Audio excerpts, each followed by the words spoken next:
Brought to you by the EveryDollar app. Start budgeting for free today. My wife, for the last 2 years, has wanted to get a mommy makeover. And I haven't heard an answer to this question yet, so I figured I'd give you guys a shot. We collectively make about $180,000 a year. We have two businesses that we own and operate. And last year we jumped on we completed Financial Peace University, and we paid off $25,000 worth of debt that we had. Way to go. Thank you. Let's see. We cut up all our credit cards, and we have a net worth of about $950,000. Wow. Awesome. Yeah. So it's been a hard road, but last year I decided to spend some of my free time working more and opened up a handyman business, and I added about $75K on top of our regular income last year. Way to go. So is that on top of the 180, or that's what you're at now? That's on top of the 180K. Wow, good job. So you upped it to 250. Is that sustainable? Do you want to continue doing that? I turned 42 in March, and I want to kind of work hard in my 40s, so hopefully it pays off, and we can retire when we want to sell the businesses in our home and get out of Washington. Sure. Good. So, what's your question today? How much is the mommy makeover? It's somewhere between $28,000 and $35,000, and I have about $50K set aside on top of our emergency fund? Emergency fund, thank you. Okay. Is that what you earmarked it for? The $50,000? Is that what you guys said this money is for, or was it originally for something else? No, we've been putting it away for this, as well as I have a daughter in college, and that our responsibility for her is about $14,000 per year, and we've been paying that, in full in cash when it comes about. And my son just got braces and paid that in cash. And so you're cash flowing everything. There's no worry about the future and retirement and kids' college, and you've got some extra money, and you want to do the selective surgery for her. Listen, Mama's getting a new lease on life. Yeah. Mama's getting an upgrade. She is amazing, and she has trouble spending money on herself. And so, I told her I've been putting this money aside, and I want to pay for it for her, and does she want the surgery, or does she want it, or is this a you thing? No, she wants it. Okay, I'm just happy checking. with the way she is. Okay. She's been going through a health thing and getting herself in shape and changing her diet and all this stuff. So this is kind of the icing on the cake for her. For the good of the group, and knowing this is a family-friendly show, can you entail what this $35,000 includes? It would be a tummy tuck. Okay. And a lift. Okay, good. Got it. Good. Here's the thing. I think guys do more to their forerunners and spend more on that, so I got no problem with the selective surgery for all the guys, but I can't believe she's spending all that. Listen, bro, let's talk about that underlight LED kit you needed to have. Live like no one else, so later you can live like no one else. That's what it's about. Right. I want her to be happy with her body and happy with herself, and I think that she deserves this so much. So yeah, I think you can afford it. You guys have been really smart with your money. Congratulations. You guys are young, and you've done a lot. And my only question would be, are you guys done having babies? We are. Okay. Yes. No more babies for us. We got. And are you having the elective surgery? You don't have to answer that. My money. My play money goes to cars. Got you. Okay. There we go. Yeah. All right. Well, you guys have done really well. You're doing it by the book. You guys are debt-free with the emergency fund. You're cash flowing everything in your life. You're on the verge of being a baby steps millionaire. And so this might be a shock to a lot of people listening. I can't believe they said listen. Do it. We never said don't spend money. I'm a frugal guy, but once you hit that different place financially, they make a great income. Yeah. It's a small part of their world, and they're super young. Yeah, I love it for them. That's a really, really good treat that they get to enjoy because they've done everything right. Create your free EveryDollar budget today, the simplest way to budget for your life. Brought to you by YRefi. Refinance your defaulted private student loans today at yrefi.com/Ramsey. Hi, and thank you for taking my call. Absolutely. My name is Andrea, and I am 60 years old, and I am employed. I bring home about $2,864 a month. I live with my son and his family. The only outgoing bills I have is my car insurance, and I pay for gas and any other incidentals. I want to know, is it possible for me to continue or to own a home and still save for my retirement? I have $69,000 in a 401k, and I'll tell you a little bit. I was in Ohio, and I relocated to Arizona before the pandemic, and since I've been here, everything has gotten so inflated. So my decision now is to go back to Ohio. But while I'm here in this kind of situation, to save and not have to pay any bills, I have some time before I go back to Ohio. So ask me anything. All right. So you told me your stated goal was, I want to be able to own a home and retire one day. Yes. Okay. That's going to take a sizable nest egg and a pretty solid savings rate. So how much are you able to save right now? You're saying you got almost no bills. So out of that $2,864, how much is left over? It'll be $2,154, like $2,154 with minus the car insurance and the gas. But I plan on getting a job where I work at to work from home, which that will save on the gas. And I do have like $45,000 saved up. Okay, that's in a savings account? Mm-hmm. And no debt whatsoever? Well, no. Not if I have debt, I just pay it off every month if I use a credit card. But I did get the Every Dollar app. I recently did that. I'm still working with that. And I've just only been listening to you guys for like 3 or 4 weeks. Awesome. Welcome to the party. Well, we have a pretty controversial stance around here, and that is debt robs you from your future, even if it's temporary, even if I'm paying it off tomorrow. And so John and I do not own a single credit card. We just use our debit cards. We use our own money. And what you're facing here, Andrea, is an income problem. We've got to get your income up because that's going to create more margin for you to save for that home. And so you're in what we would call baby steps 4, 5, and 6 if you're debt-free with an emergency fund, which you just told me you have $45,000 liquid? Yes. Great. And so we'll call that your emergency fund plus some down payment fund, because you don't need $45,000, I imagine, to cover your expenses for 3 to 6 months. No. Okay. So your A1 goal, if it is buying a home, is to put money away for a down payment. But before we do that, we should be investing 15% of our income into retirement. So how much are you investing right now? So right now, I'm not investing that much. I think I'm at 1%, and I can probably put that up to where I should be. Why is it at 1%?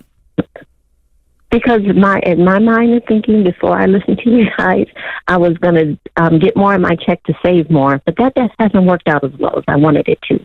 Well, you can't save your way to wealth. We have to invest this money. Because right now, you're not even beating the rate of inflation if that money's just sitting in a checking account.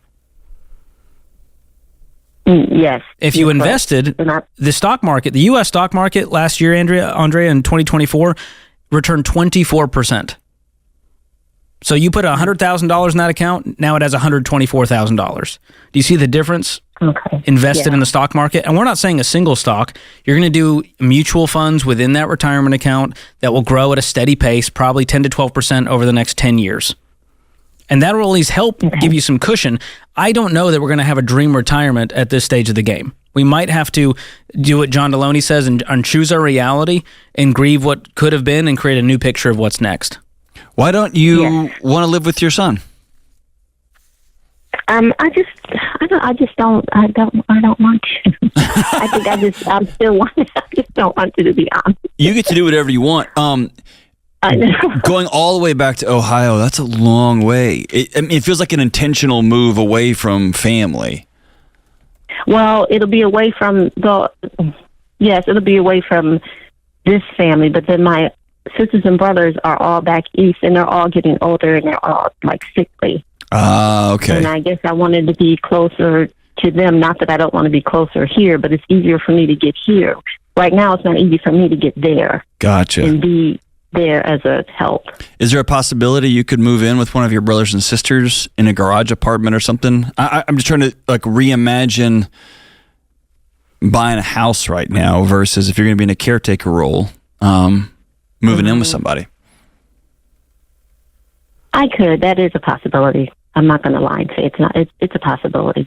I know it might not be ideal, but man, I love the idea of you saving some money over the next 5 or 10 or 15 years until somebody can help you, right? Because you'll need that. You'll need somebody to love and care on you also. Yeah. If you move to Ohio, is your job going to go with you? Yes, if I get the job from home, my job comes with me. Okay, great. What does that job pay? About $40,000 a year. Okay. What job is And it? I know What kind of role? I work in the medical records department. What would it look like to make 60 or 70,000 at your age with your experience in that field? What does the ladder look like? I'm not understanding the question. I'm sorry. Like, what would your supervisor be doing in the medical records field? Is there another job out there where you could not just settle for whatever job you could get, but go, how do I grow in this field so that I can actually put more away for retirement and save up for that house? I do have a certification for medical coding, but it's been just difficult to get a job because I don't have any experience in that particular job. Would an entry medical coder make 40,000? They could start off at 40,000. Yeah. So that's what I would be doing if the trajectory is higher with your certification. Even if it's not the exact role you want, I would just try to get on A ladders. And the truth is, Andrea, you might be working into your 70s to make this dream happen. Yeah.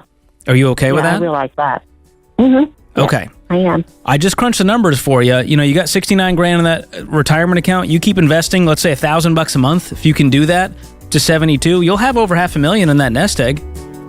And on the way, get yourself, a reasonable mortgage, and that way you're not stuck paying whatever market rent is for the next 12 years. Or, you take the last 2 bedrooms in one of your brothers or sisters' house when you're caretaking and you're helping out, and maybe you let that dream go of, I have to buy my own 3 or 4 bedroom house, but we have a great place to live, and you get to care and serve like you like to. Thanks for the call, Andrea. Why Refi refinances delinquent private student loans for struggling borrowers. Learn more at yrefy.com/Ramsey. Brought to you by the EveryDollar app. Start budgeting for free today. I just moved to U.S. like 2 years ago from Russia. My first year, I had an official job, W-2. All that stuff. I was doing furniture assembly. Then, decided to go with the deliveries, with the gig jobs, because I needed more flexibility, from that day, I'm just living in my car, let's say for 2 years.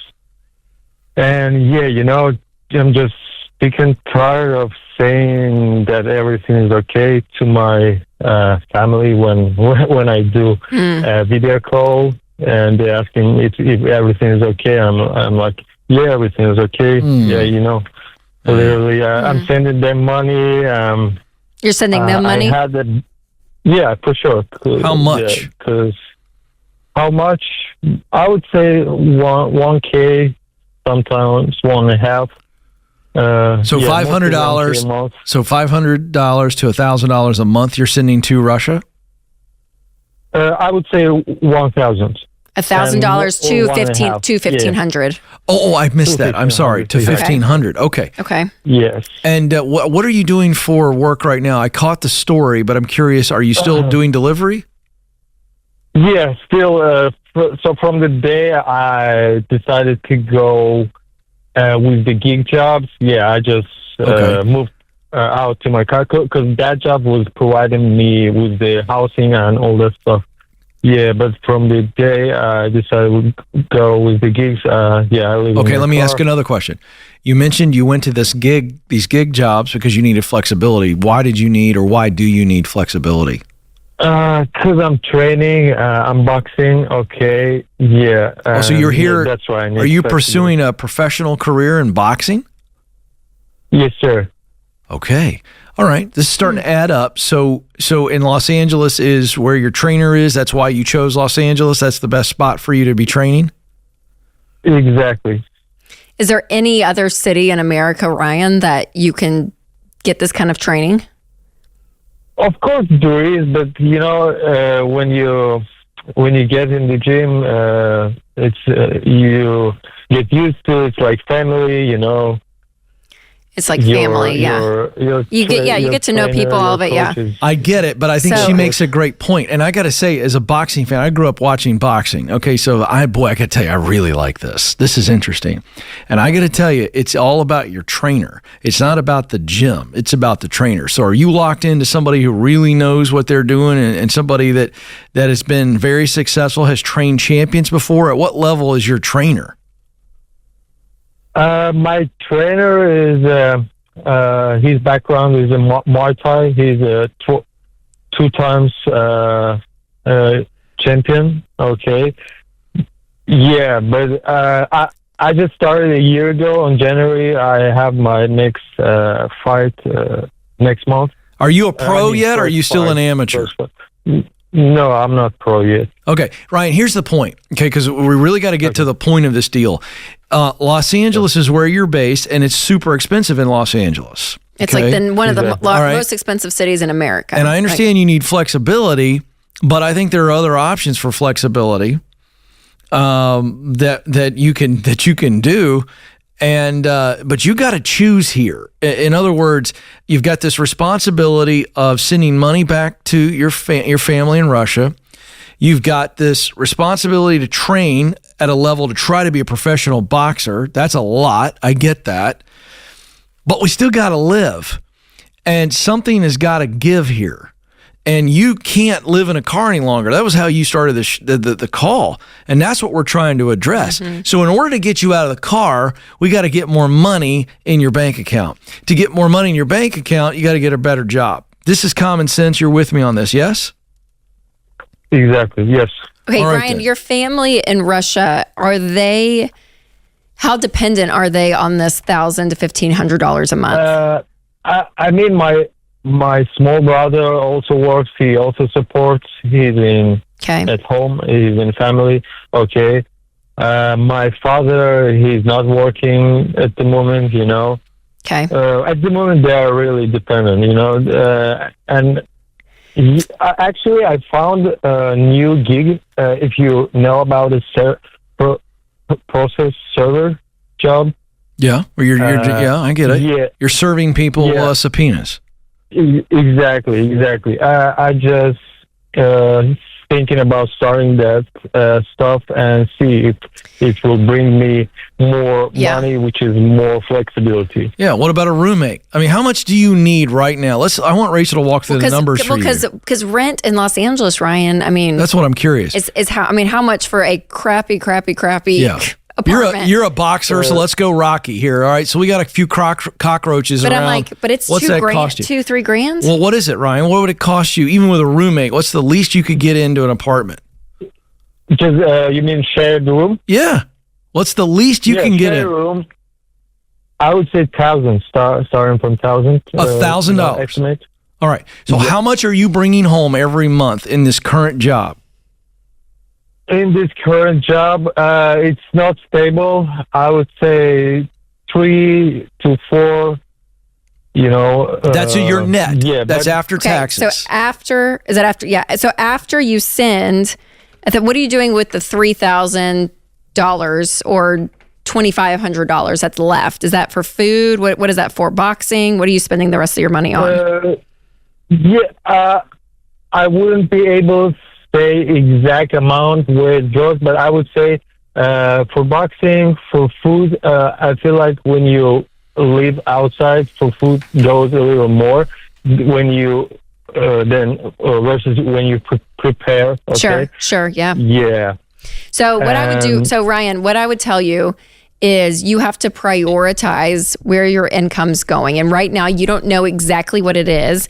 And you're making good, I mean, $4,000 a month, that's tight in Los Angeles, but for a single guy, I don't know. If we weren't sending the money back home, this is doable. So I'm wondering, because we call it your 4 walls, Ryan, of the 4 things you have to cover first and foremost. That's food, shelter, which is getting you an apartment, utilities, water and electricity, cell phone, and transportation, making sure you have gas for your car and that your car is running and everything. So these are the 4 things, the only things that we spend money on. And so I want you to start prioritizing and asking around for a roommate, the cheapest place that you can go. And and this would take a lot of humility, Ryan.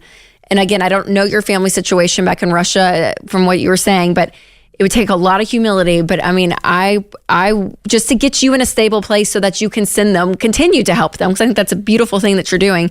But you're not going to be able to do this for long. What you are doing right now is not sustainable. So I would call them, say, hey, it's not going great. I'm going to have to pause this for just 4 months. I got to get a roommate. I got to get some things in order. And then I'm going to press play, send you guys money in 4 months or however long you think. But you got to get yourself in a sustainable situation that's good for you and then ultimately good for your family back in Russia. Ryan, thanks for the call. I hope you got a good chin. Keep those gloves up. You don't want to get punched right in the noggin in your first fight. You know what I mean? I've seen some brutal knockouts. Create your free every dollar budget today, the simplest way to budget for your life. John is with us. John's in Atlanta. Hi, John. How are you? Hey, Dave. Merry Christmas to you. Merry Christmas to you. What's up? Dave, I think I'm finally mad and tired of the financial pain that I've experienced over the past few years. My wife and I, we've been married about 14 years. 5 children, got a good amount of debt that we're trying to tackle. I might be a little too far out ahead of my wife. We had our first budget meeting last night and started it with prayer, and in the middle of it, it kind of blew up. And the good thing is it ended well, and I was just calling to see, Dave, I'm serious. I know God has a better plan for my marriage and our finances, and I've just started listening. I've actually listened to you over the years and didn't like what you had to say, and I like what you have to say now. I think my ears are finally tuned in the right direction. So, okay, what was the fight about? Well, we've never been intentional with our money, and I've got a friend that's. He's a lot younger than me, but has the financial wisdom of any wise man that I've known. And I told her that we needed to be more intentional about our money. And, she's talking about buying socks for the children. And I'm like, honey, well, let's plan to buy socks for the children. It's not like we can't, but let's talk about it. And so that was kind of, and we haven't learned how to talk about it before. Yeah. It's new. We've been married for what I consider a good amount of time, and we're definitely stronger in our marriage today than we were, 13 years ago. Well, what I would tell you is this. In budget committee meeting discussions, since you're the one initiating this, you're the one bringing, she's coming to the table as a favor to you, lose some battles to win the war. The war is to get the whole family on a plan. Don't ever fight over socks again. Right. Lose that battle. Okay. And she says we need to get socks for the kids. Absolutely, we need to get socks for the kids. Which category would you like to put that in, honey? Right. 100%. Even if you don't think the kids need socks. I mean, whatever the thing is, right? Obviously, they do. But, I mean, you know what I'm saying. You just lose it. Yeah. You just agree with her. Yeah. Now, where you want to put that? Which category? Obviously, probably clothing, huh? What do you want to... Is there enough in the clothing enough in this clothing category that we put down here, honey, for you to get that? Are you okay, or do we need to put some more in there? And just lose that battle. Right. Well, in her idea, I showed her the Every Dollar app, and she says, well, why don't we create a whole category for me? And so we've got, wife, Ashley, and then... No? No. All right. No, because she's just talking... When she said me, she meant the household and the kids. Because she wants to protect them and herself from you. She thinks you're getting ready to take over. You're the new communist regime. In the house. Yeah. And the new communist regime must be controlled. And so let's just put enough over here so I can survive until he gets over this fad. That's what she was saying. So now, hey, let's do this. Would the two of you go through Financial Peace University if I gave it to you for Christmas, the 9-week class, one night a week for 9 weeks? Dave, we would love to. Why don't y'all go to that? That'll help both of you learn to talk about this.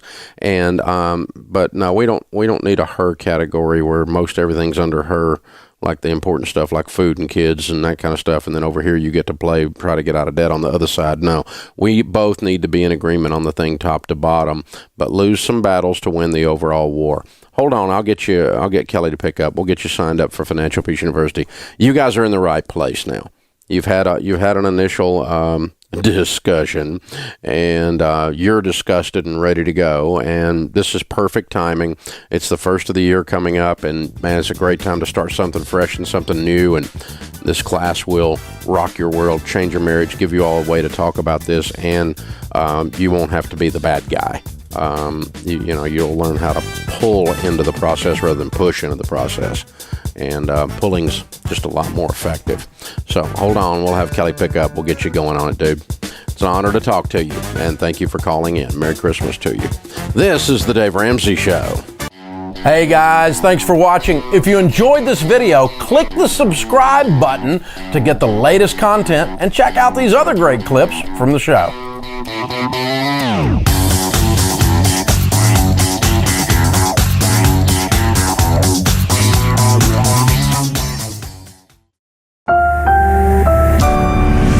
Brought to you by Xander Insurance. Compare rates from top term life insurance companies in seconds at Xander.com.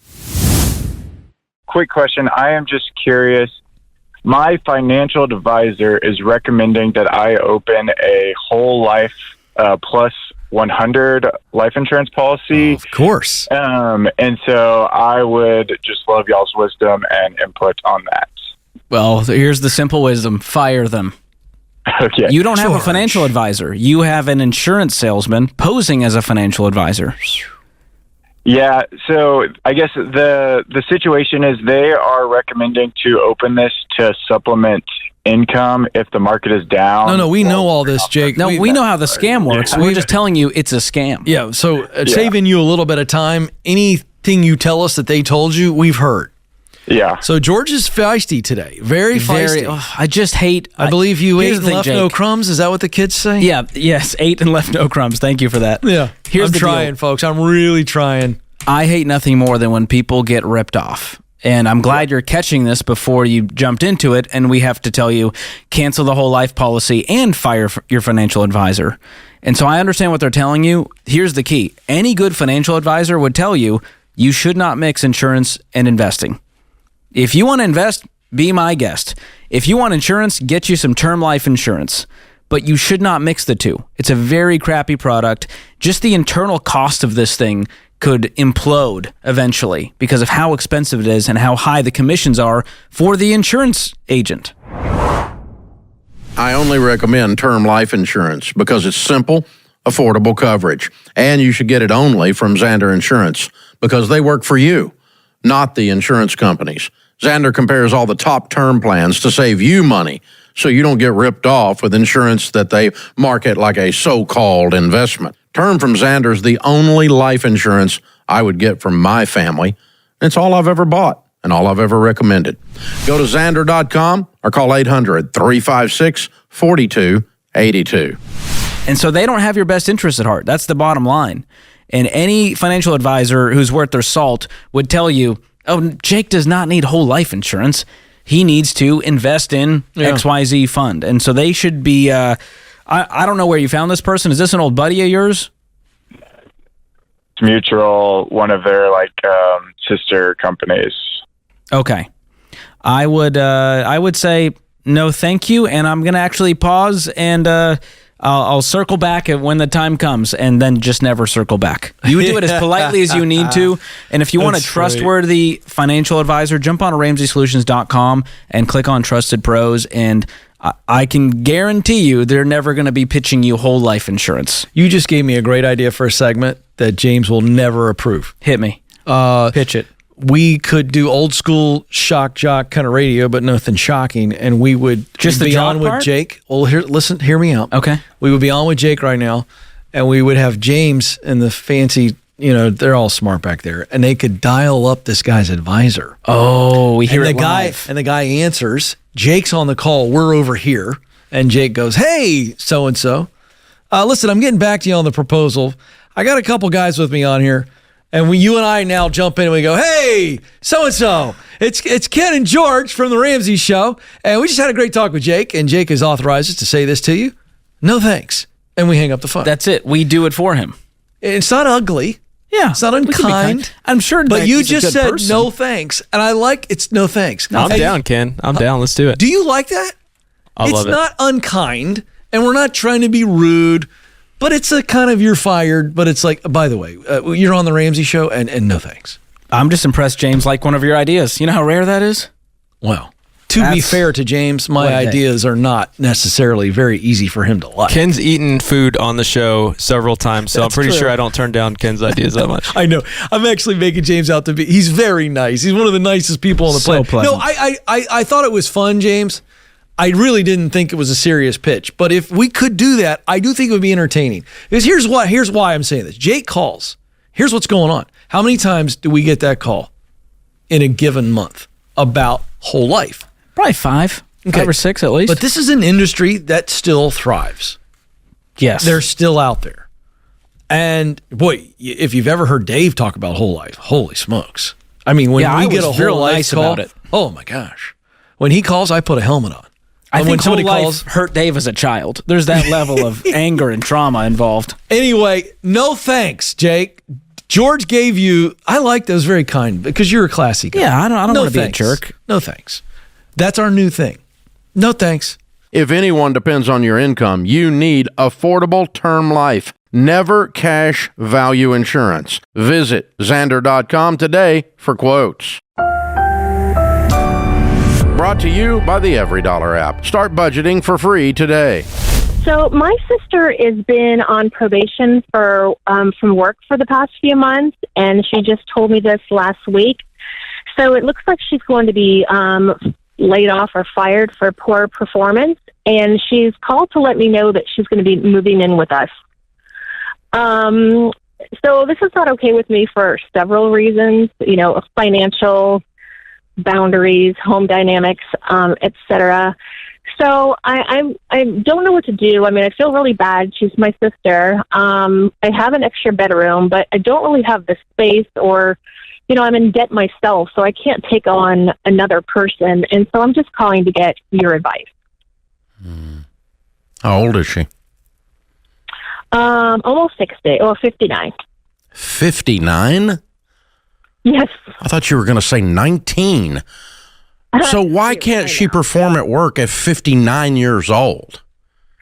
Well, I've seen this been coming for years. She's very unmotivated.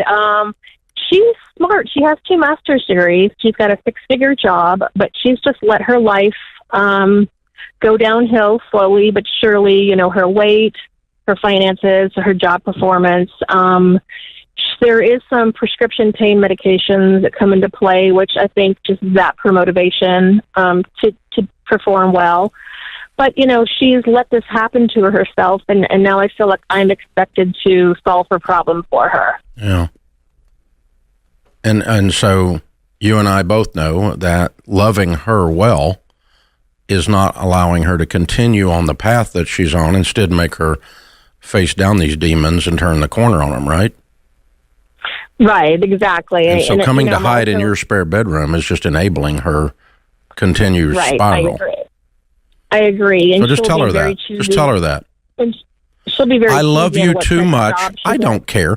I love you too much to allow you to continue on this path or me to participate with you on you continuing on a path that is destructive to you. You have refused to address your lack of motivation, your painkiller addiction, and your weight. And you need to address those things, and you can't hide in my spare bedroom and not address them because I love you so much. Okay. And then she's going to be angry at you. Right. It's very predictable. Because Right. she feels entitled to something that's not hers, your bedroom. So, and she's also kind of using that card because, it was What our card? family house. Well, I'll explain. So I care for our elderly mother at my house, and in my mom's will, she gives us the house 50-50. But I'm explaining to her that's upon my mother's death. That doesn't mean right now. So it's not your house. It's your mother's house. So I had to take out a mortgage on the house. No, it's your mother's house. Well, true, but Is it in your name or your mother's name? It is. Both Okay. of ours. Quit talking around the barn then. It's your mother's house. It's not your house. Okay, but I'm on the deed, so I don't. It depends. Oh, how'd you get on the deed? I guess. Well, because I had to take a mortgage out on the house to pay for my mother's caregiver, and since my mother doesn't have a job, I had to take a mortgage. In order to get a mortgage, I had to get on the deed. Are you single? So I am. Okay. How old are you? I am 54. Okay. All right. Well, you're the owner of the house then. Your name is on the deed. It's not your mother's house. I was wrong. It's your house, okay? And your mother's. Okay. You and your mother own it Right. together. Your sister's not on the deed. Correct. Okay. Then she doesn't have any rights. Morally, legally, ethically, emotionally, nothing. Okay. Now, the instant that your mother passes, you will be selling this house because you're going to be required to otherwise own half of it with said sister, and that ain't going to plan either. No. Yeah, Okay. no. So be ready to move. Right. Well, I'm hoping to get all my ducks in order. I've been listening to you nonstop, so I'm hopefully I have a few years to get all my finances worked out. So. Okay, here's the thing. I'd like to stay There's there. a couple of basic Henry Cloud type principles in here from the book Boundaries. Let's just recant them. I'm just channeling my inner Dr. John Deloney, Ken. And so I think the first principle is people who don't respect your boundaries are always upset when you put a boundary in place. Yes, we've had that. So as soon as you say no, expect her to have a little duck fit in the floor. Okay. Squawking and flapping around and all that stuff that she does, okay? And then she's going to play the guilt trip card, and she's going to play all the cards that people play when they want something that's not theirs. Right. She's telling me she's going to have to live in her car. Oh, bullcrap. How about get motivated and get a job? Or how about just actually doing your work at your job so you don't get fired? If you're living in your car, sweetie, it's your fault. Right. Okay? So, and that's rule number one, okay? Is that you set a boundary with boundaryless people, they 100% of the time get upset. You just always expect it. Rule number two, enablers are nice people that give drunks alcohol because they are too sweet to say no. But it's not real love. Real love is, I want you to have a better life, my sister. Living in this bedroom, hiding from reality, continuing to spiral downward is not good for you. I love you too much to let you live here. This is not about you in this case, in this discussion, Linda. It's about her. I agree. You care too much about her to give a drunk a drink. Yeah, to allow and her that's to true. continue in a lazy, unmotivated, painkiller addicted, obese manner. Right. None of these things are good for you, sweetie. I love you too much. You're not addressing the stuff in your life, and I'm not going to go there. What do you got, Ken? I just hear a person, Linda, you're afraid of her, and there's some history behind that fear. And I think... Oh, she's your older sister. Yeah, she's the older sister. Am I right that there's some fear based on history? I don't have fear. I guess I feel sorry for her. It's kind of like something's turned and I'm the bigger sister and I care for my mother and I take on all the responsibilities. Yeah, but my point I'm is, left to try to clean up her. you're afraid of letting her down. You're afraid of this conflict. Like her future is on your shoulders. And here's what I'm going to tell you. Yeah, I do feel that way. I know. Sure. So here's what I would tell you. Everything Dave said, I rubber stamp, but I would say this. You're going to have to choose today to focus your mind on how awful your life will be if you let her come back into it, instead of focusing on how awful it's going to be when she throws her duck fit. And Dave's right, that's going to happen. But I think you have to choose between the two evils, and her being in your house is way more evil than you telling her, grow up, sis. For her. Yes. Love her well enough to help her heal. Create your free Every Dollar budget today, the simplest way to budget for your life. Brought to you by the Every Dollar app. Start budgeting for free today. So my father passed a few months ago. Oh, and so the thing sorry. is, thank you. And the thing is, he left everything to me: his house, his investments, his business. He didn't give anything to my sisters, who are estranged and with our mother ever since my parents divorced. And my sisters they have asked me to help pay their student loans because my father left them with nothing. How much was it? Combined, I believe they went to both undergrad and grad, so combined it's about $300,000. No, how much was yes, thank you for telling me that, but how much was the inheritance? It's a couple of million. It's basically his house, his investments, and his business. When you say a couple million, is that like 2 million or is that like 6 million? It's in the 8 figures. Okay. So we're talking 10 million plus. Yes. Okay. Wow, okay. So he purposefully did not leave any money to your sisters because he had no relationship with them, and that was his call to make. Are they misbehaviors? No, he basically cut them off because they sided with our mother during their divorce. Okay, so they're team mom, you were team dad, and he goes, hey, I'm going to leave it all to my son who's been loyal to me. Yes. Okay. And now they're resentful because they feel like they deserve a portion of this money. It seems like it, yes. Okay. I think this is more relational, emotional than it is financial. You could write them a check and pay off the loans, but I don't know that you agree with the principle behind it or that would have been your father's heart. Well, yeah, what do you want to do?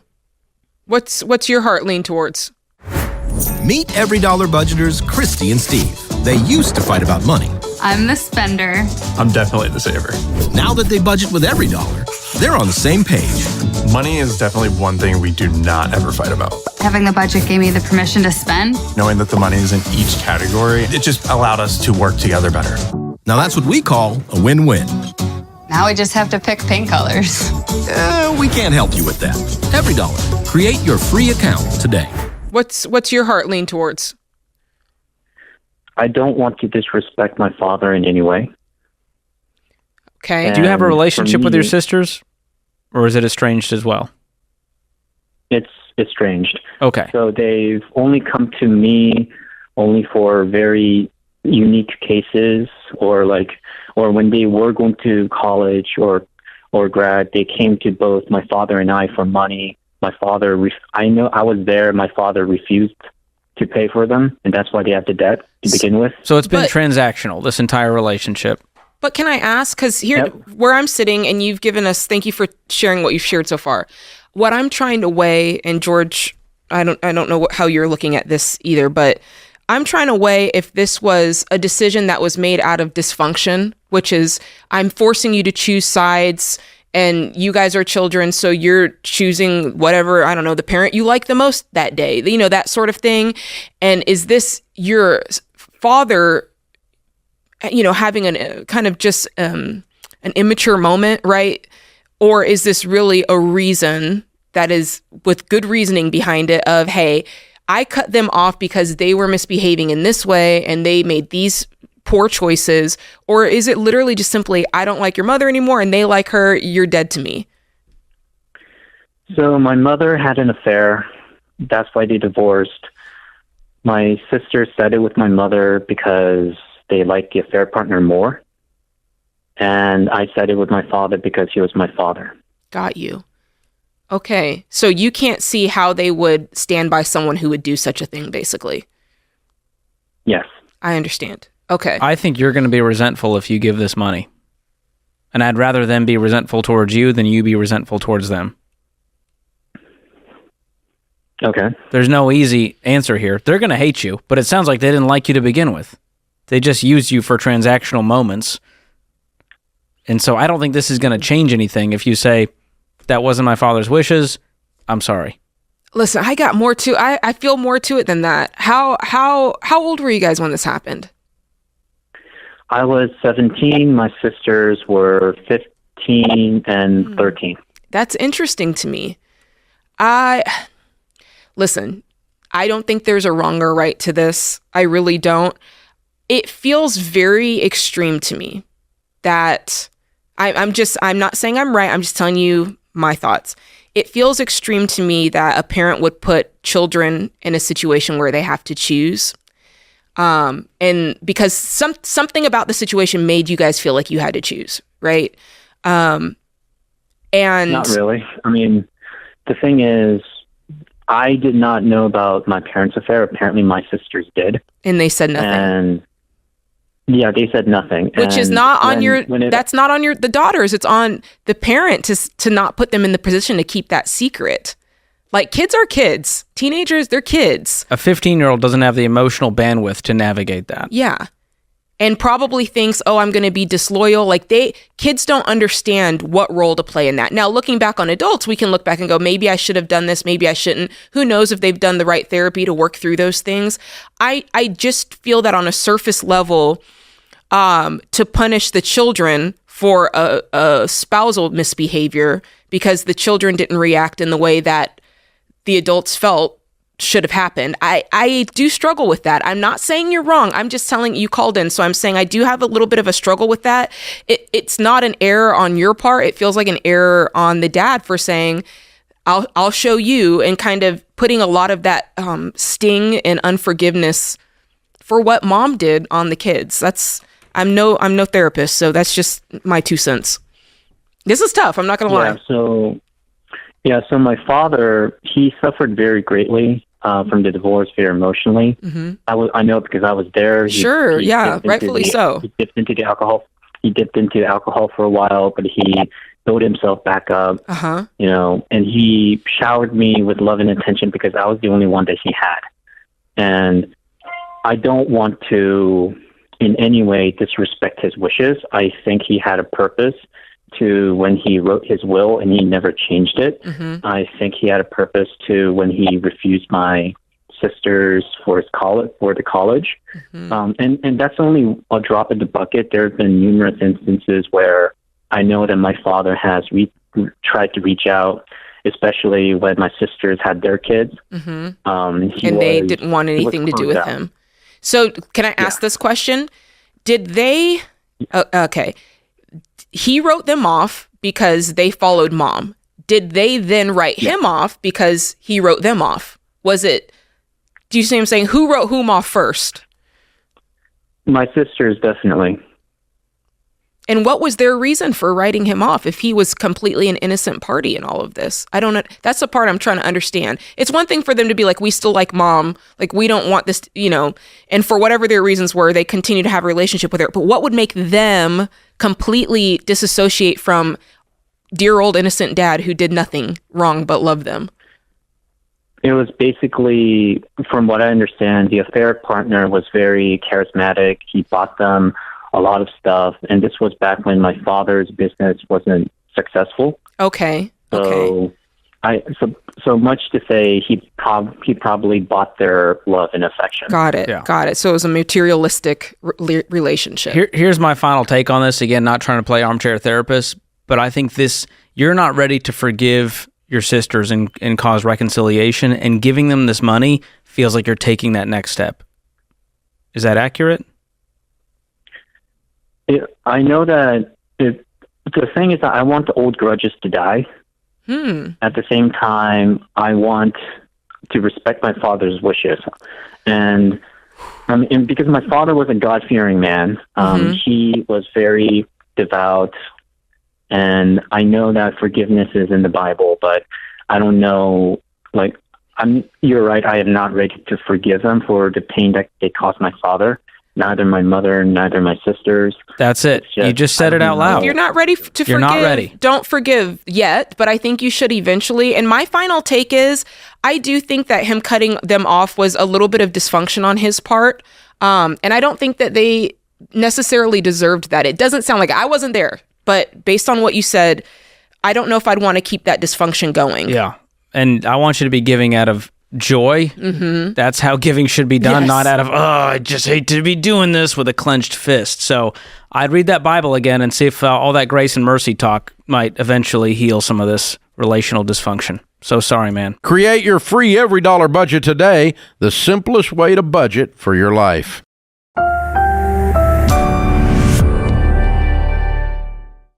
Today's question comes from Kim in Arizona. She says, my husband wants us to help his daughter purchase her grandmother's home for $60,000. His motivation for doing this is he wants her to move close to where we live. She was just let go from a job for tardiness and has $14,000 in debt. She just got back from an expensive vacation and doesn't even have enough for the down payment on this house. How can I convince him this is a very bad idea?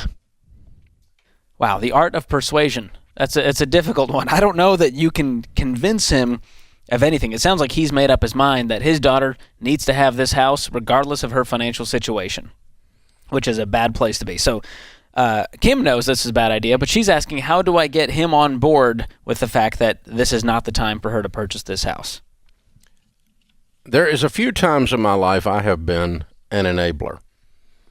But a whole bunch of times in my life doing financial coaching, I have run into people who are enablers, whether they're enabling someone that's an addict or they're enabling other bad behaviors.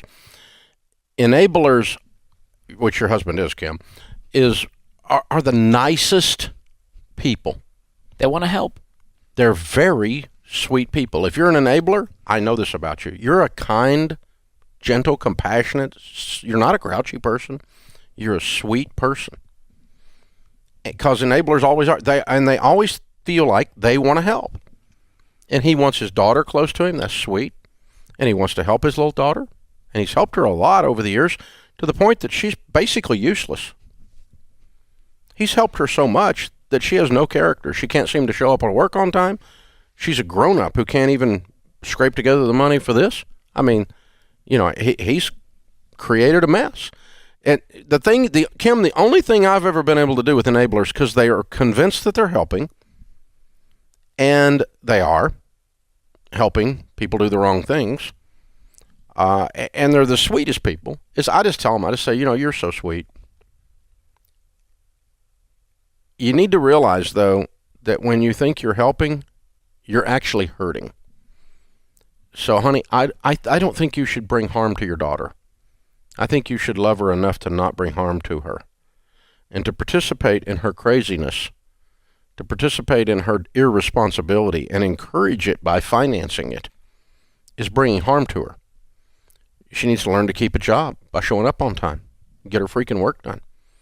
And the fact that she can't do that is because you've done this with her whole life, because you've helped her so much that she has no character. She has no bones inside of her character. And so, honey, you're not helping. You're hurting. You're bringing harm to her because you're not doing anything except she's not going to get better because you did this.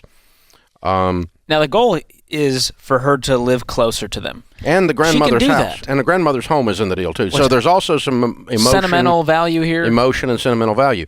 So here's what we could do that I think would be good for his daughter is to say, okay, here's what we're going to do. If you do these three things, I'm going to help you. But I'm not going to do them for you unless you do these three things. One is you get 4 jobs and you start working 60 hours to 80 hours a week. You will not die from hard work. Just before you die from hard work, you pass out. So you will not die from hard work. You're going to be okay. That's science. It's science, yeah. And it's brain science. And so you're going to be okay. I want you, and number one. Number two, you're going to go through Financial Peace University. And you're going to graduate in a week. You're going to binge watch the videos, and you're going to go through them, and we're going to discuss them together. And number three, with all the money that you're making, you're going to save all of it. You're going to spend none of it on stupid butt stuff because you need to come up with a down payment really, really quick. And if you do that for 60 days, I'll help you get this house. But if you don't do that, I'm not going to help you get this house. And so what you're doing there is you're encouraging her. And I'll even add one more. I'll pay off half of your debt, your $14,000 debt, after you pay off the first half. Get some skin in the game. I'll match you. You put $1,000 on it, I'll put $1,000 on it. You put $2,000 on it, I'll put $2,000 on it until it's gone. That gets rid of the $14,000 worth of debt, and then we'll help you get Grandma's house. But she's not going to be able to keep Grandma's house. She's going to lose Grandma's house. She's going to get foreclosed on if you go into it this way. So the only way I've ever been able to get an enabler to stop enabling is to convince them that they're actually bringing harm, because an enabler can't stand the idea that they would be hurting someone because they're sweet people. And if I can finally convince them that they're causing harm rather than helping, that their version of help is actually harmful, then that's the deal. Sometimes kicking someone's butt's the best thing you can do for them. Absolutely. Especially if it's your daughter. It's moms and dads with grown kids in their basement. I mean, listen, an eagle that doesn't leave the nest eventually is known as a turkey. And so you've got to help them leave for their sake. You're not helping them. You're hurting them. You got a 36-year-old in your basement. You've brought them harm. They're emotionally stunted in their growth. Their ability to function in the culture is stunted because you've brought them harm, and you thought you were helping, providing that you're still continuing to do their laundry. And it's just, and that's not, well, Dave, that's tough love. You're just tough. It's not tough love, honey. That's love. It's love to allow people to live out their best life, create a sustainable situation with dignity. That's empowering. That's love. That's real love. Yeah. And, toxic love is, I'm going to keep you around so I feel better. Ugh. And let me continue your misbehavior. That's enabler language. What about this plan? What if she could rent grandma's home since she's broke, and eventually it can be hers? Well, it depends on who she's renting it from. I don't know the ownership level. We don't have that information here. If dad has to buy it and rent it to her, that's a bad she's plan. not going to pay the payment, and then he's not going to throw her out. Because now we just evicting your daughter. That's awkward. Well, it is awkward, but you're also setting her up to lose. Because she knows she's not going to pay the payment. She knows he's a pushover, an enabler. Same thing. And so she knows this, and so she knows exactly where they stand. So no, you can't put her in there with him as the backstop, because him backstopping her has been the issue. But the truth is, Kim, your husband is a kind, nice man. He really is a good person. He's sweet. He really is a sweet person. And I'm not making fun. I'm not being sarcastic. I really do think he is. He has just defined the word help wrong. His definition of help is not accurate. You're not helping. You're harming when you give a drunk a drink. You didn't help the drunk. You feel better because you feel like you did something and you thought you were nice and you didn't create conflict. But you didn't help. You brought harm. When a drunk continues to be a drunk because you helped, that's the definition of harm. Toxic generosity. That's what it is. That's a definition of harm. Brought to you by the EveryDollar app. Start budgeting for free today. I was calling for some advice on how to handle a very financially abusive relationship regarding my mother and father. Talk me through it. Okay. The basics are my parents are still together, and I'm in my 30s. It wouldn't be a big deal for me if it was just my mom and dad, but the problem lies with my parents raising the next generation. They actually raised my sister's twin daughters, who are now 10, and I'm terrified that it's going to ruin their upbringing like it kind of did mine. Well, what's going on? What are they doing? My mother is financially reckless. For years, she did prison time for stealing from her employer when I was 16. Once she got out, she took out false loans in my name, my father's name, false grants through the state, and she's just been financially reckless on credit cards in her name and my dad's name, and it's just left them in financial ruin. Wow. She's not only reckless, she's like a criminal. She's a toxic human being. Yeah. Wow. So what does your dad do? And the problem, well, once he finds out about certain things, he does have a verbal confrontation with her, but he rolls over and pees on himself, basically, and he won't stand up to her. And I think his spirit is just so beat that he won't stand up for himself at all.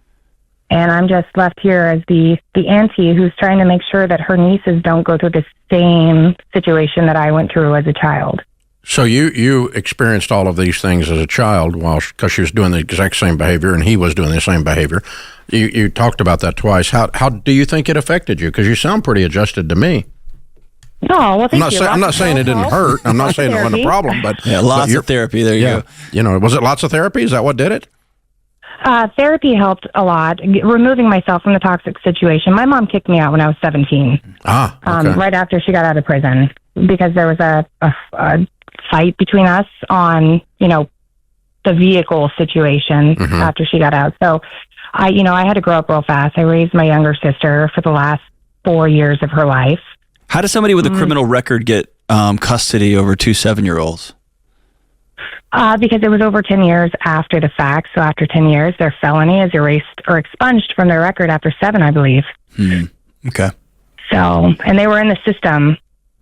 So they went through the process to do parenting classes and become foster parents, and they got custody of the younger 2.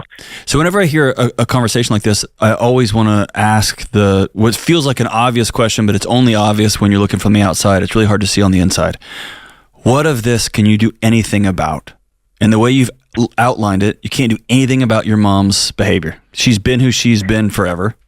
You can't do anything about your dad's behavior. He's been who he is forever. And the state has awarded these children. Right. So what can you actually control here? I guess you could sue for custody if you want to take the 2 girls, or you can have this big, I call it like a William Wallace type speech to your dad, and maybe you'll get through to him, which I can tell you right now you won't. And so I'm wondering, no, I've already done that. There you go. Right. So what are you looking for? What are you hoping happens? Maybe some advice on how to proceed, because I know my mom's a lost cause for me. Given our history, we dad don't is talk. too. We're not on speaking terms. Your dad is too. He's made it. That's, I guess, the tough pill. It is. Behavior is a language, and he's told you for the last 20 years he's not interested in your advice or wisdom. And that's really hard to hear, I know. And I'm saying it kind of callously and direct, but he doesn't care what you have to say. No, he doesn't. It never affects his actions. And I've convinced him 2 or 3 times to leave her. And he's always on board. And he, I have a big house with a basement that him and the girls can move in with me, because I have a 10-year-old too. I mean, I have 4 kids. And we have plenty of space for them. And I'm like, Dad, just get away. Just get away. Every time you do this just damages you. It damages your soul. It damages your spirit. It's affecting those girls.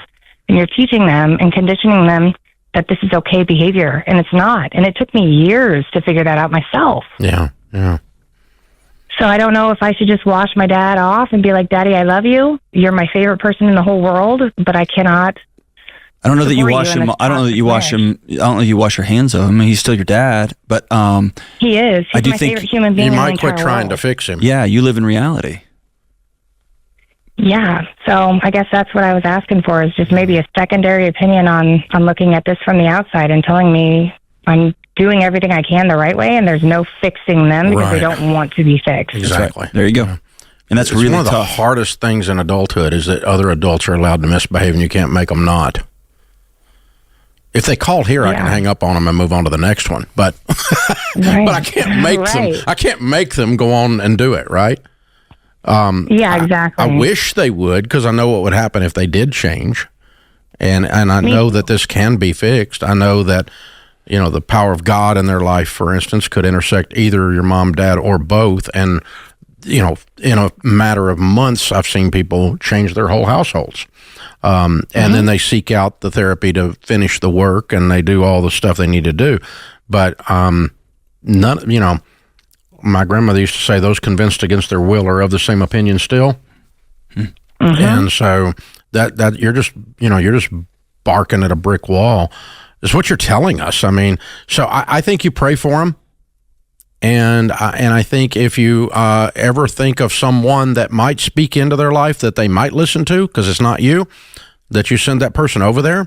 If there's an uncle or a cousin or someone that they admire or a pastor that they say they like, have them speak into it, because maybe they have a foothold, maybe they have a toehold of credibility. But and you might write your father a letter and just call it my last letter, right? And I'm still going to love you. I just need you to see in writing, you always have an open door at my house. Yeah. And maybe when you start talking and start lecturing him, he shuts you off like he shuts off his wife. That's just his default setting. But maybe around the glow of the refrigerator at 11 o'clock at night when all the other lights are off in the house, he reads that letter and he exhales and says, I'm going to go. I wish that would happen. I know. And are you Are you married? reach out to? I am married. I'm happily married. Yes, sir. So have you and your husband talked about taking in the 2 girls? Is that a possibility? I was married before when they were born to my ex-husband, and having a new baby ourselves, he refused to let me take the twins in because they were drug addicted. They were in the NICU, and he refused to let me take them in. But what I did is I raised them in the form of daycare until they went to kindergarten. Okay, but what about right now?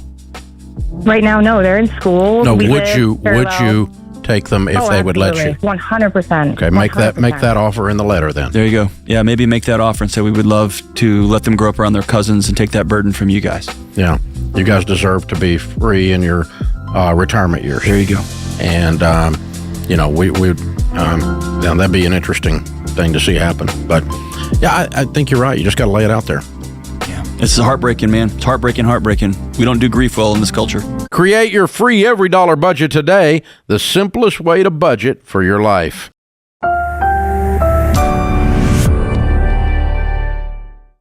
Up next, we have Bruce in Boston. Hey, Bruce, welcome to the show. Hi, thanks for taking my call. Absolutely. How can we help?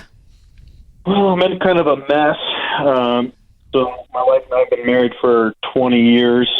Back in 2010, we were totally debt-free on everything. Hey, talking to the phone, man. And then, talking on the phone. And then, there you go. And right after that, we bought 2 brand new vehicles. And from that point forward, we have been disconnected, not able to get on the same page on doing a monthly budget. Fast forward to now, she got a new job about a year ago, and the new job has her using her credit card, our credit card, to make purchases for the company. The company pays for those purchases, but I think that the company should be get their own credit card, and they make their own purchases, not us. Yeah. I would agree with that. So what's your question? So how do I get her to understand that the company should be purchasing their own materials? I think it's a bigger question than that. Okay yeah, so you can't come at the tail end of I mean, you guys getting off kilter buying 2 new cars back in 2010, that's not the reason you can't have a budget. There's something beneath the thing that you're talking about. Yep, I would agree with that. What is it? I would say part of it is budget, not wanting to do a budget. Nope. What's beneath? No. That's not it. What's beneath that? Why does she not want to? I think she's afraid of money commitment. She thinks she's not going to have any money to spend, even though we do have plenty of money to spend. Why do you think she feels that way? She's not money controlling. I'm not money controlling. I just like to do a budget. I don't spend a whole lot just on what's needed. Are you a safe person to anchor to? Probably not. I'm not the most communicative. Yeah. And so you see how over 15 years or 12 years, a dance emerges where you're hard to talk to, you're hard to connect with, so she has to create a world that she can exist in. And in that world, the only joy she's got is buying crap. And the only safety she has is financial security. I've got the ability to get whatever I need whenever I need it. And you feel like the rug keeps getting pulled out from under you, and it's frustrating, and you don't know how or don't want to say anything. And then this just dance starts, and then you end up further and further and further apart. And now she's in a situation that I think is asinine. It's insane that a company is asking an employee to put things on their personal credit card. That's just dumb. It's just dumb. But y'all, you don't have the tools, you don't have the relational equity to have this conversation. I would agree. And now it sounds like a personal attack on her. She's saying, "Oh, you hate my job," which is an identity thing. You see what I'm saying? You having this, and you're right. You're actually right. I usually don't like to say that in a marriage conversation. You're right, and that's not the point right now. Right. The point is she can't hear you, and you can't hear her. Are y'all done? Well, we've been battling, I would say, for the last 15 years. And I would say we are not done because we still love each other. And we've gone to counselors a couple of times. And since COVID, then they went to remote, and that didn't work for us. And for the last 2 years, we have not seen anybody. Why? Because we couldn't do the whole remote thing. It was in person, worked for us better. We haven't gone back to anybody since. That's what I'm asking It's been you. a while. That's what I'm asking you is, like, if I need antibiotics and there's a flood and I can't get to Walgreens to go get them, the moment the water recedes, I'm going to be banging on that door to go get what I need to be healthy and well. Okay. I'm going to put you on the spot, John. Absolutely. Because you've done this in another call at previous shows, and I was like, I feel like this could be Bruce. Mm-hmm. You've painted a picture before of a husband going out to dinner with his wife, holding her hands, looking across the table, and just speaking to her and saying out loud the truth of what they both know, and him admitting, baby, I'm not an easy person to talk to. Here's the situation that I know I've created, and start saying out loud the things that you guys know. And I feel like a wife hearing her husband take responsibility and at least acknowledging what's going on is a really beautiful thing. Do you remember doing that? I don't even know if you remember. I do it all the time. Well, say it to him, because I'm like, that's a great picture, because Yes. it gives, like you always say, paint the picture. This picture of a husband and wife sitting across from each other, and they're actually being a helpful conversation, but it starts with responsibility. That's right. So what Rachel's getting to is this. At the end of the day, you can't make your wife do anything. It's frustrating. She's going to have to choose to either see the light about how much more peaceful her life can be with financial security, or, especially in the beginning, choose to meet her husband's needs because she loves him more than she loves feeling warm and fuzzy at night for a season. Okay? So all you can deal with is your thoughts and your actions. And so this whole healing begins with you going to dinner, or you taking her out to breakfast one morning and having already written this stuff out.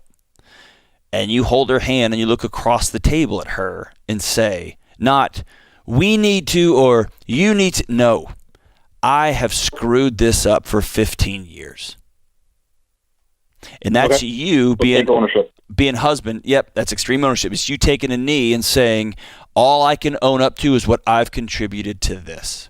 And then here's the important part. After you take ownership, here's the scary, vulnerable part for you. That part's actually easy. I screwed this up. I'm sorry. Here's the hard part. You saying, here's what I really need. Here's what I need. And you'll feel less than. You'll feel small.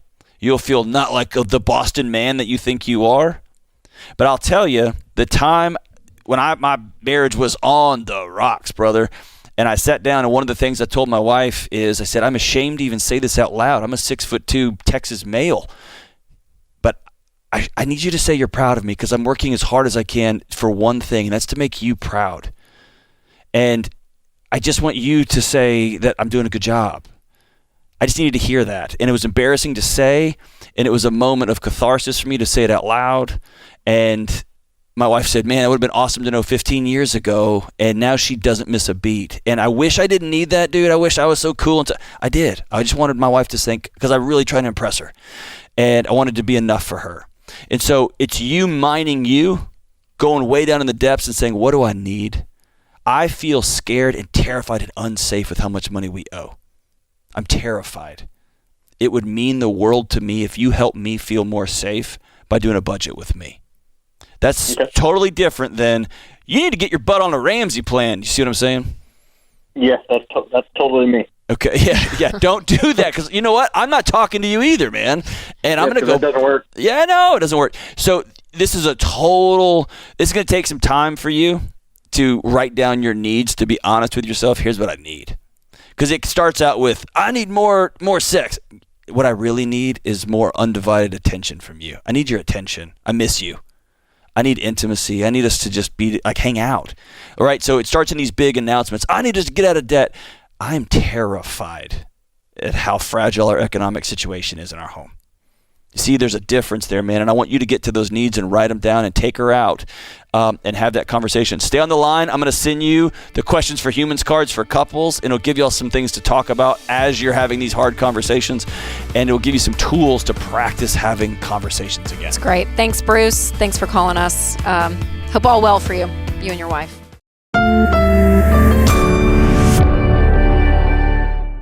David is with us. David is in Louisville, Kentucky. Hi, David. How are you? I'm doing well, and thanks for taking my call, Dave and George. I appreciate your guys' wisdom and opinion, so Sure. I'll try to be brief. Okay. And a little groundwork. I'm an over-the-road truck driver. I am out 5 days at a time, and I have rotating weekends. My wife works full-time. I would say 2 full-time jobs. She also takes care of our kid all week while I'm gone. So we have a 20-month-old, and we have a second baby boy coming in 9 days. Wow.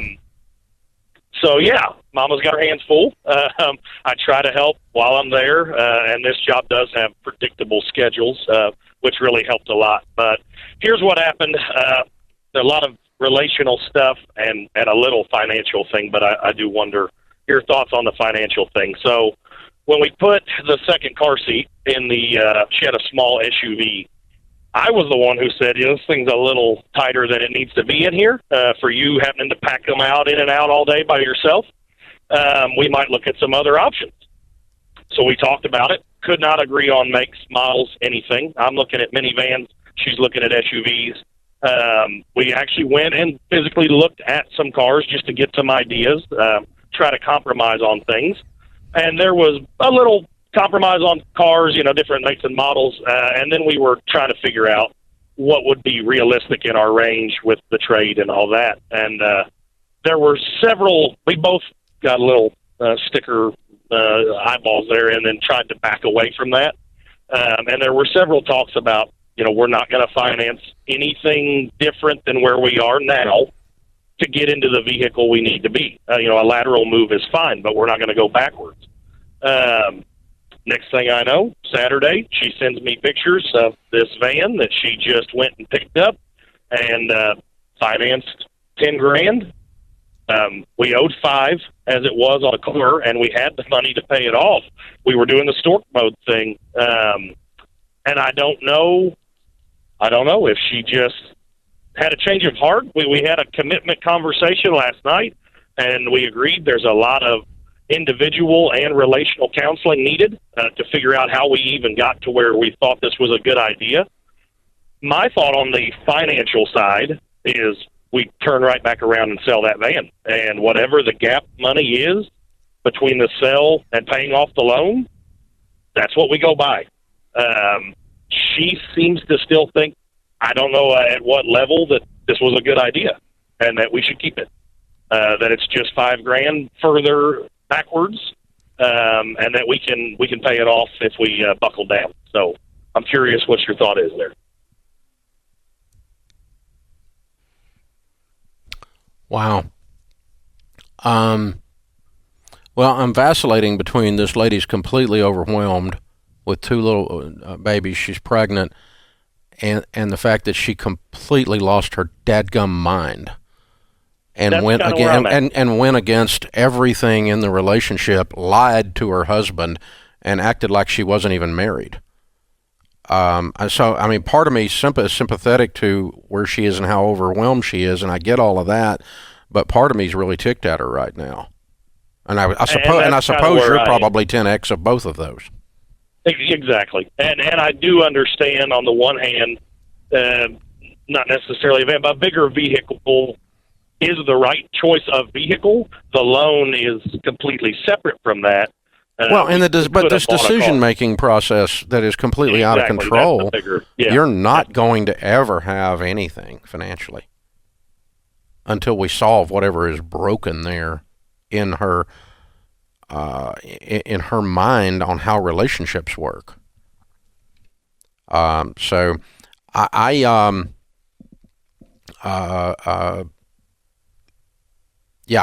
financially, what you need to do is sell the car, and you need to get a car that you can afford. And also, that would probably be a good idea for her to do to recommit to your marriage, not necessarily to the Ramsey steps or something.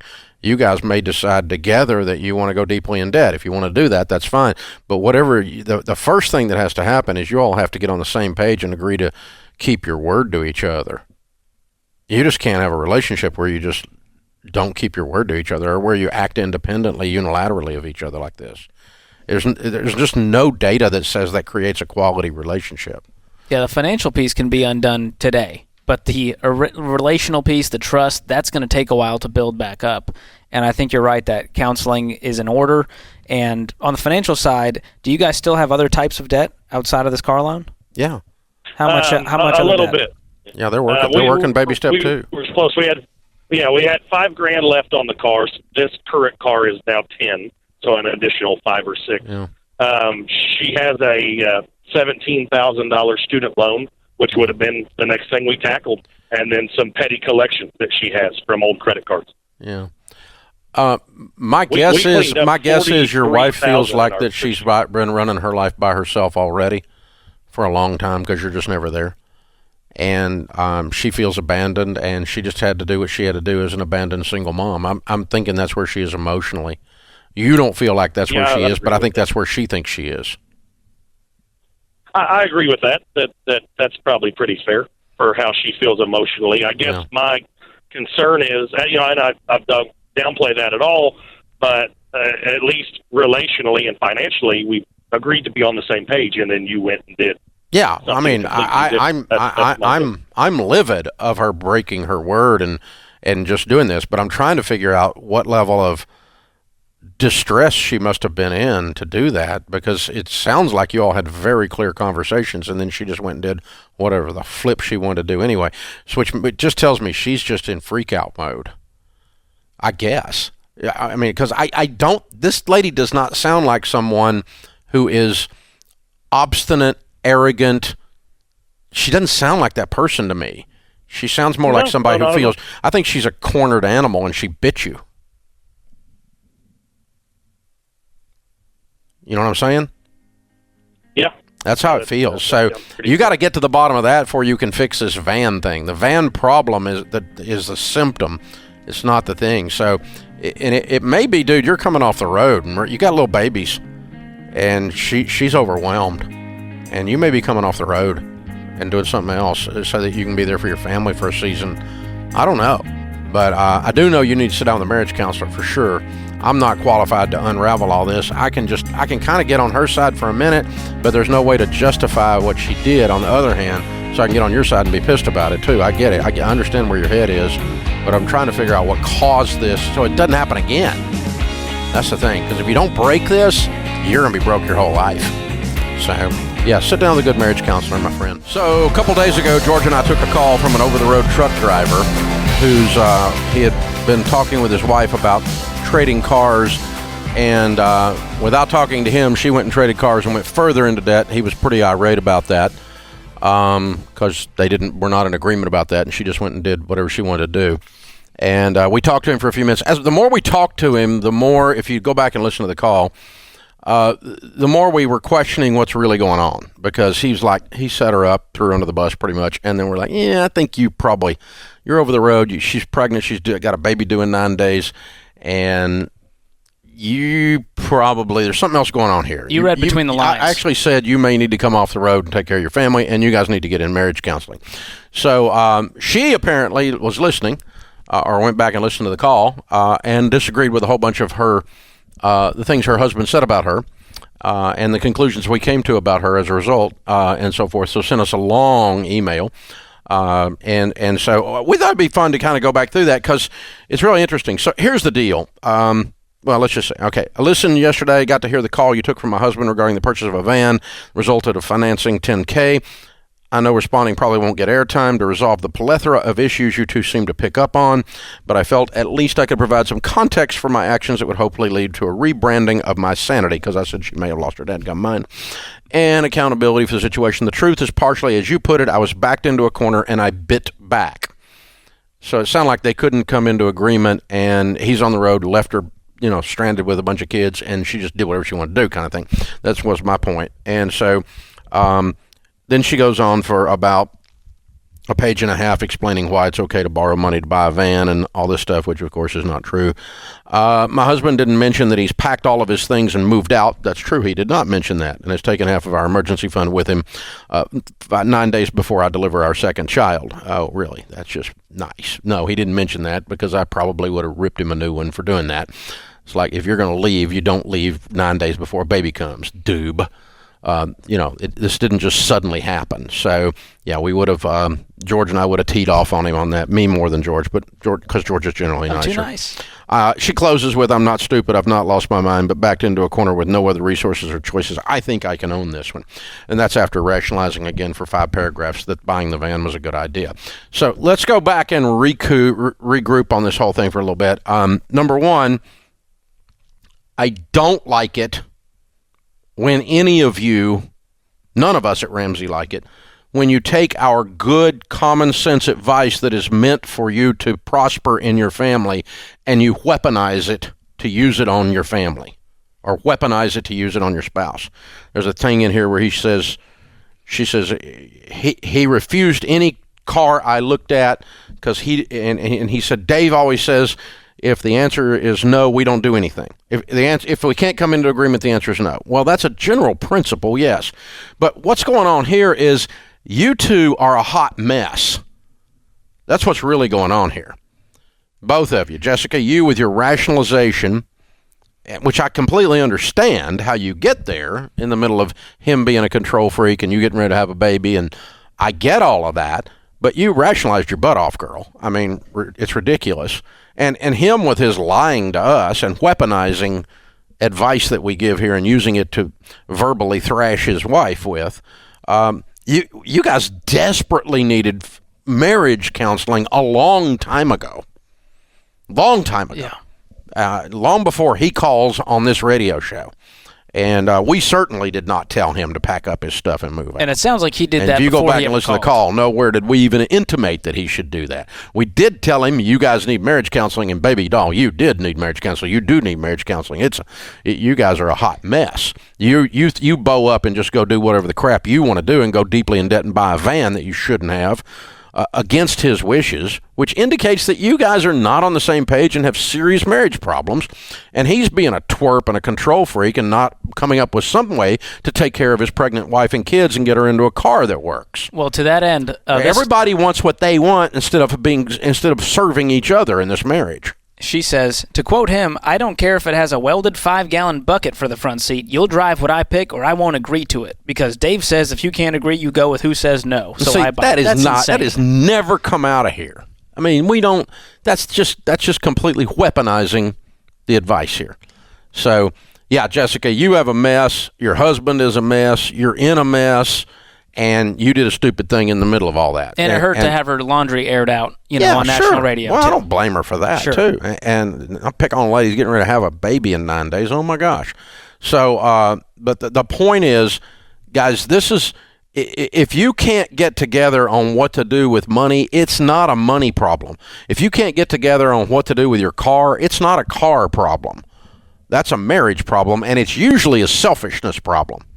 I mean, she was selfish because she just went and did whatever she wanted to do. He was selfish because he's like, I'm not going to agree to anything because I don't like it, and I'm on the road, and I'm going to hold all the power like he has any power, which apparently he didn't. So, it was just out of control. So the inverse of this is, hey, I love my wife, and I understand she's freaking out. I got to figure out some way to get her in a different car that is good for our future, and going further in debt is not good for our future. Instead of, I'm going to tell you what to do, and Dave Ramsey, and oh my God, you twerp. And they mentioned, we didn't ask their income, they make $137,000. Yeah, and it paid off a bunch of debt, right? Yeah. How much was it? It was a lot. $50,000 in 15 months they paid off, she says. So, but you didn't ask what we made, she said. Well, I didn't ask what you made because that wasn't the question. The question wasn't not an income wasn't issue. A math problem. It was my wife bought a car that we didn't agree to problem. That was the call. It wasn't like how much money you make. How much money you make doesn't solve, you two not getting along. So you could make $237,000 and still not.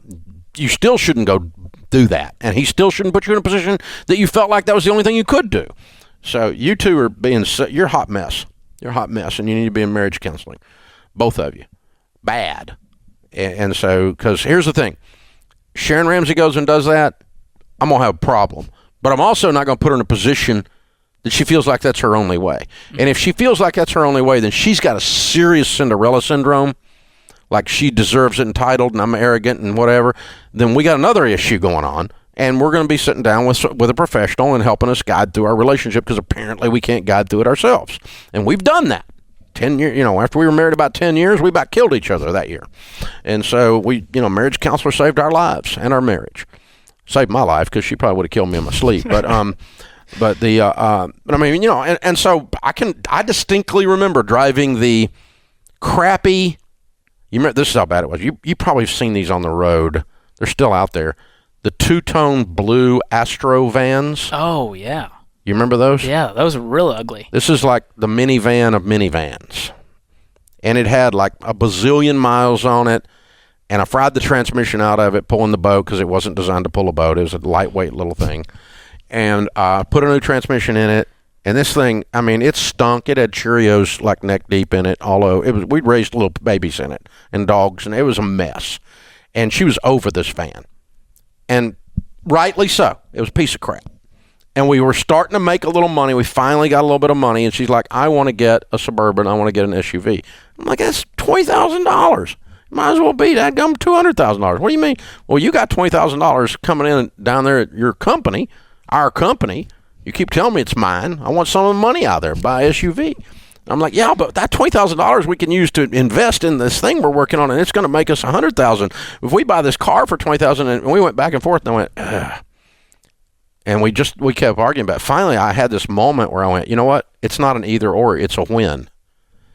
And I said, so, okay, we need to do the investment at the company, and we need to buy the car.